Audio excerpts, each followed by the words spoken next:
हरिया न पहनगे मैं हमारे सुंदर दुल्हा। 1 2 3 4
हमारे बरातीगण आ चुके हैं। कृपया जितने भी शरारतीगण हैं कुर्सी खाली कर दीजिए, थोड़ा सा कुर्सी खाली कर दीजिए।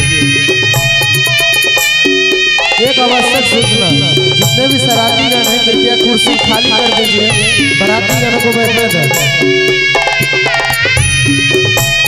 थोड़ा थोड़ा जगह दीजिए, बैठने दीजिए।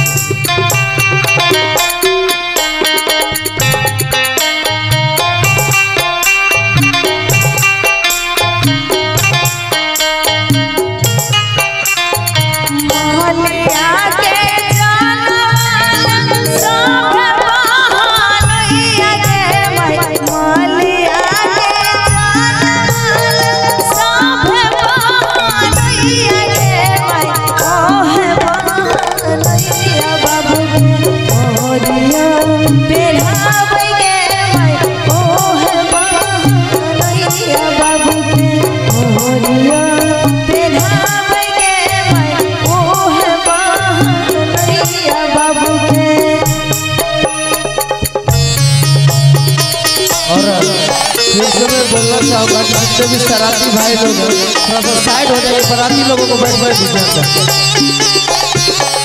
शरारती लोग जितने भी हैं उठ जाइए थोड़ा सा कुर्सी से, और हम आप लोग से भी चाहेंगे कि थोड़ा साइड हो जाइए। आप सभी लोग साइड हो जाइए भैया।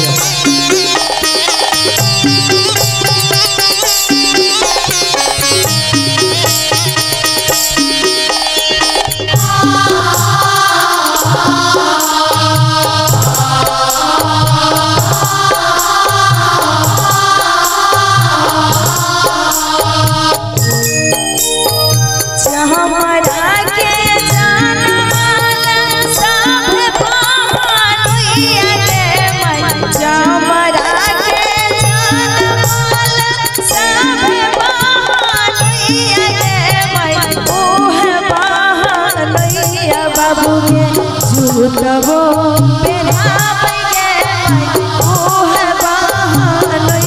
बाबू के झूठबो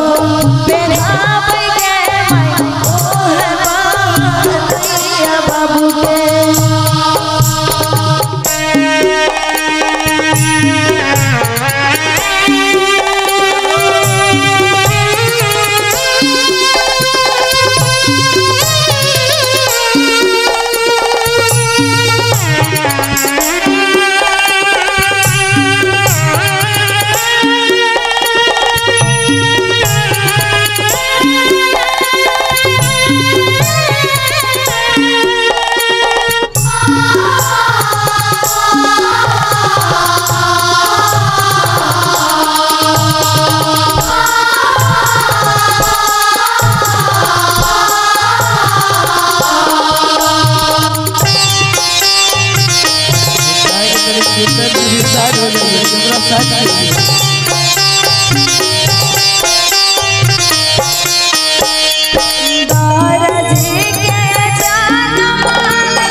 सा